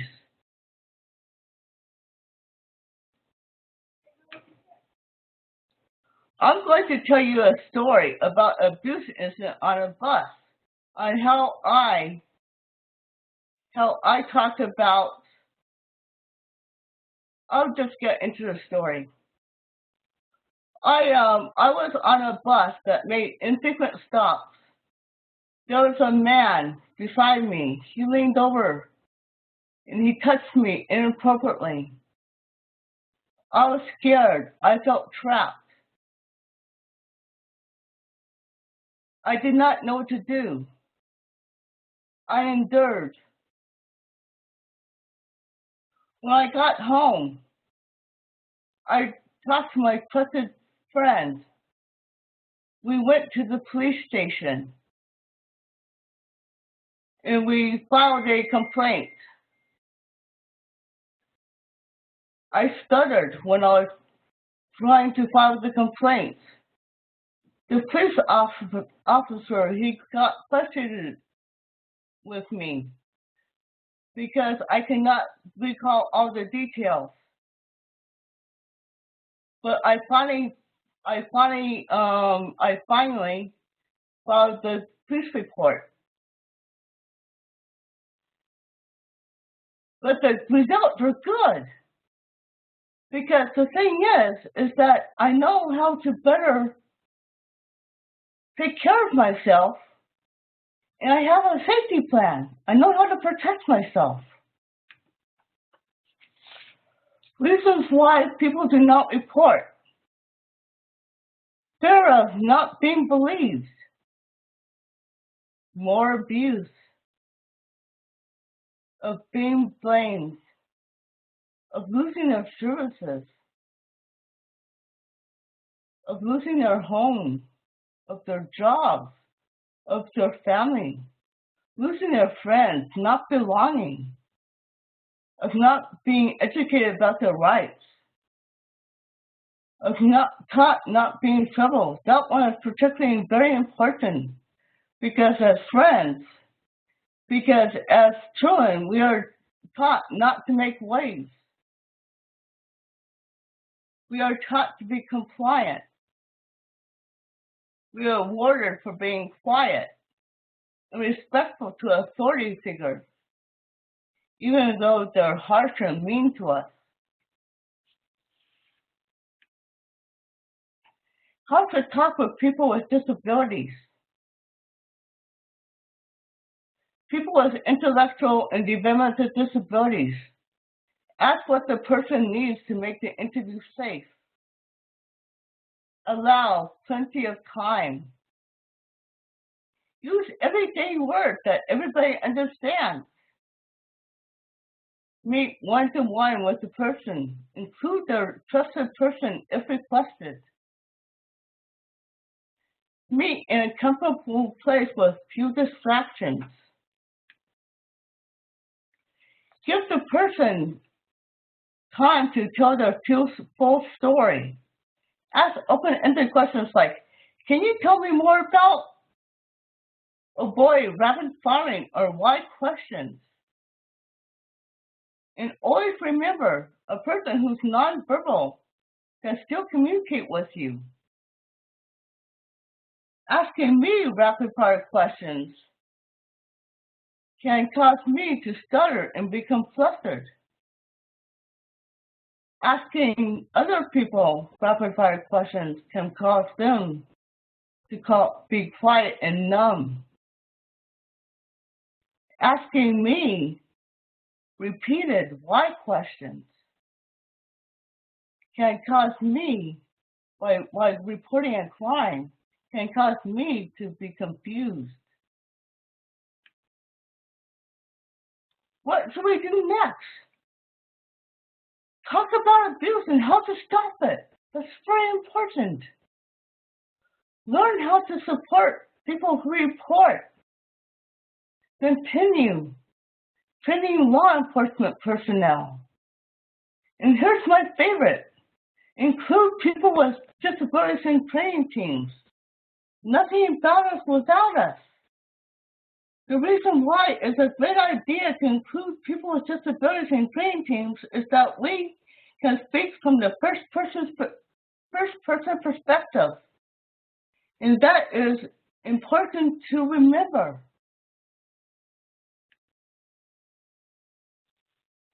And this is abuse. This is abuse of persons with disabilities, a silent epidemic. This is the video that Molly Kennedy and I, just like Leanne Davis, said at the top of my presentation, we co-produced, wrote, and made for other self-advocates to teach them about what abuse is and help to empower other self-advocates and other people out in the field about abuse. And it's on YouTube. And how you search it is you put in abuse of people with disabilities Hispanic epidemic. So let's all raise our voices to stop this silent epidemic. Thank you for allowing me to present, and thank you for your time. All right, thank you so much, Keisha. Both you and Molly have done a wonderful job with that PSA, and we are certainly, that is on our website at the National Center on Criminal Justice and Disability as well, and just so thankful for advocates who are making a difference and talking about these issues, whether it's with victim advocates in their communities, police officers, and legal professionals. It's really making a difference when we can equip those with disabilities to talk about these issues. So we're excited to have Keisha with us on the National Advisory Committee, and just so happy that she's able to join us today. And she also provided information in the white paper as well. So I'm going to just thank everyone for being on the webinar today. We actually did run out of time for the Q&A that we had hoped to have. However, we can definitely follow up with each and every one of those questions, which we will do after the webinar today, and make sure that we get answers for those. And Catherine, I wanted you to talk a little bit about the next webinar, since you are overseeing that one on sex offenders with intellectual and developmental disabilities. Yeah, thanks, Leanne. Let me get my video on. Here we go. So you can see up on the screen right now, our next webinar will be on July 30th, and it's going to deal with issues surrounding sex offenders with intellectual and developmental disabilities. We're looking at problems and solutions from around the nation. We're really excited about this paper because we do a lot of information referral here at NCCJD, and we're getting multiple cases across the country of people that are being convicted of sex offenses, but their fact patterns really look more like they were victims of some kind of sexual assault, and our laws and our criminal justice system just aren't supporting these people. So we're gathering experts from around the country to talk about some of these issues and talk about how we can move forward and hopefully get some better outcomes for some of these people. So registration is now open on our website. And also, before you go today, know that you can use our information referral and technical assistance service, and you can refer others here as well.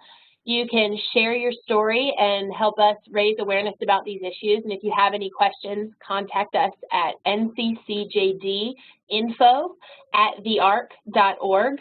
And then down there in red at the bottom of the screen, there's a web address where you can go and download the white paper from today. So it's www.thearc.org/nccjd/publications. And there is a brief survey that will also come to you as soon as you exit WebEx, and we would really appreciate your feedback there. It helps us report to our funder who was on the call and what you thought of the webinar. So if you have any questions, feel free to contact us. And otherwise, thank you so much for attending. Everyone will get an email with the PowerPoint slides and the recording as soon as we can get it posted on our website. So thanks for attending.